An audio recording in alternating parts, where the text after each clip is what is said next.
Hello दोस्तों, आज हम जानेंगे मन और आत्मा क्या है। हमारा अवचेतन मन ही हमारी आत्मा है। जब कोई भी इंसान की आत्मा उसके शरीर को छोड़कर जाती है तब उनकी मौत हो गई, ऐसा कहते हैं। वास्तव में जब अवचेतन मन काम करना बंद करता है तभी ऐसा होता है।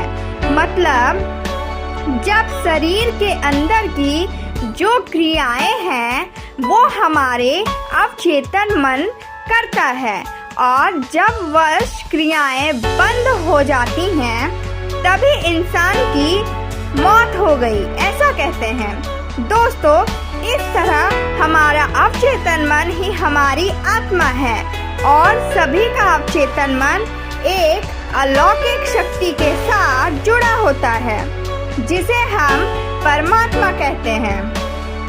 मन का स्थान कहाँ होता है तो चलिए जानते हैं। बहुत सारे लोग यह सोचते रहते हैं कि मन हमारे शरीर में कहाँ होता है।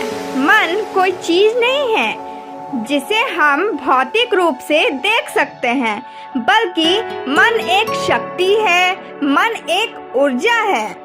हमारा चेतन मन का स्थान है हमारा ब्रेन, जो हमारे सिर के अंदर होता है। हमारा अवचेतन मन हमारे पेट में जठर के पीछे चेत तंत्रा की जाली में होता है। उसे हम पेट का मगज, नाभि चक्र, सूर्य चक्र इत्यादि नाम से जानते हैं। अब आइए जानते हैं मन के विविध नाम। दुनिया में लोगों ने मन को अलग अलग नाम दिया है जो नीचे दिए गए हैं। चलिए मैं बताती हूँ। चेतन मन को नीचे दिए गए नाम से भी जाना जाता है। तार्किक मन, लॉजिकल माइंड, पृथक्करण मन, एनालिटिकल माइंड, लेफ्ट ब्रेन, ब्राह्मण, आउटर माइंड, ज्ञात मन, नोन माइंड, जागृत मन, कॉन्शियस माइंड। अब चेतन मन के भी नाम जानते हैं। पिन, तार्किक मन, इलॉजिकल माइंड, सर्जनात्मक मन, क्रिएटिव माइंड, राइट ब्रेन, अंतर मन, इनर माइंड, अज्ञात मन, अननोन माइंड, अर्ध जागृत मन, सबकॉन्शियस माइंड। ये तो हम लोग जान गए। अब जानते हैं बाहरी मन वो अंतर मन में क्या फर्क है। इनमें वही फर्क है जो हवा और तूफान में है। बाहरी मन का कार्य दिखाई देता है, अंतर मन का कार्य दिखाई नहीं देता। अंतर मन खामोशी से कार्य करता रहता है, जबकि बाहरी मन हर कार्य, विचार व भाव को महसूस करता है, अनुमान लगाता है, कथा बनाता है और अशांत रहता है। इन सभी बातों को एक उदाहरण से समझे। पानी पर चलने वाले जहाज का पूरा नियंत्रण जहाज के नीचे स्थित कंट्रोल रूम में होता है। जहाज के चालक को आगे का रास्ता दिखाई नहीं देता। वह ऊपर कैप्टन से मिलने वाली सूचनाओं का पालन करता है। अगर जहाज का कैप्टन कहता है कि जहाज दाएं मोड़ो या सीधे चलो, तो नीचे बैठा चालक उसके कहे अनुसार कार्य करता है।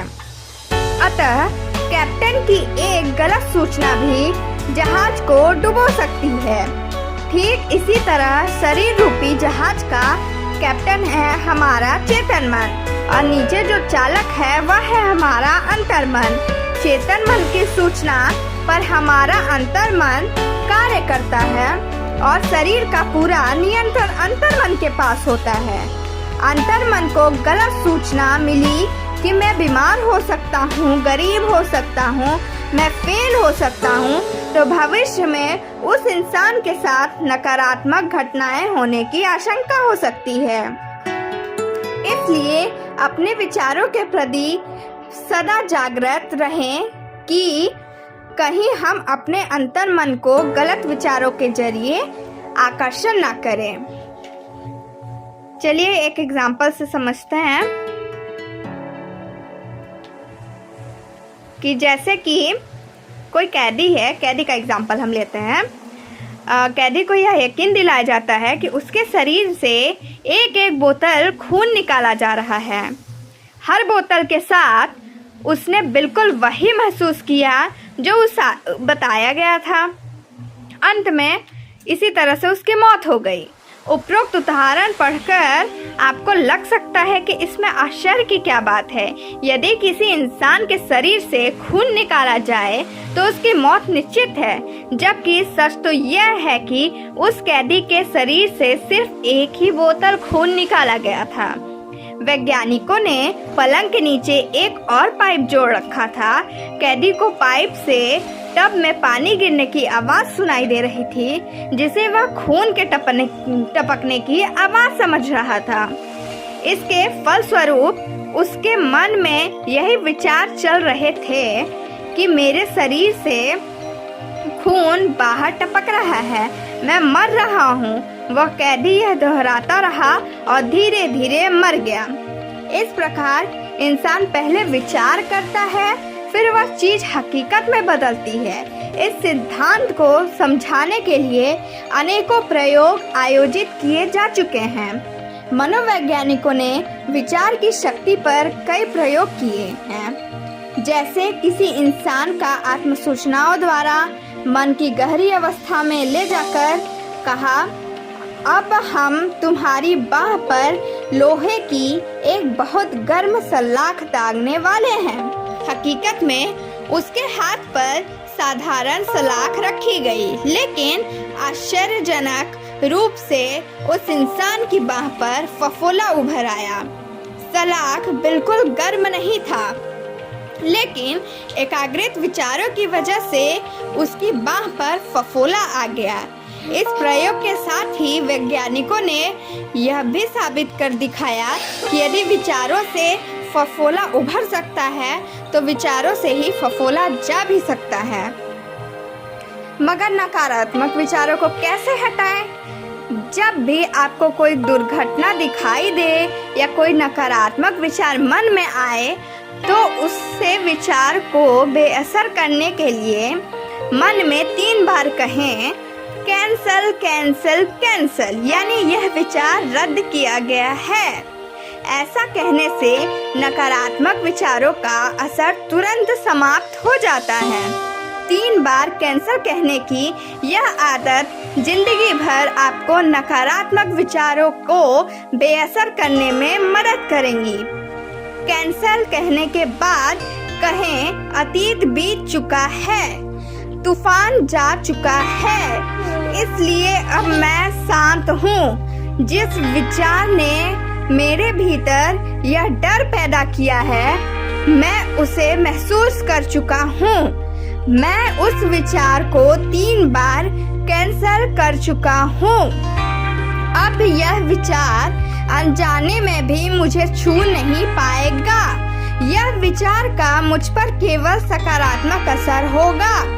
इस तरह हमें विचारों की शक्ति को वरदान बनाना सीखकर नकारात्मक विचारों को कैंसल करके अपने भीतर आशावादी विचारों की शक्ति को लाना होगा। अपने आप को उन चीजों के लिए ट्यून करें जो आपको आपकी अभिव्यक्ति में सहयोग करेंगी। इसके लिए नकारात्मक विचारों का उपवास भी रखा जा सकता है। मैं बहुत चिंता करता हूँ। अब मुझे ये समझ में आने लगा है कि चिंता करने से मैं अपनी दिव्य योजना में बाधा डाल रहा हूँ। चिंता करने से मुझे जो नहीं चाहिए मैं उसी पर फोकस कर रहा हूँ। इसी कारण मैं अपने जीवन में वैसी घटनाओं को आकर्षित कर रहा हूँ। आज के लिए बस इतना ही। Thank you.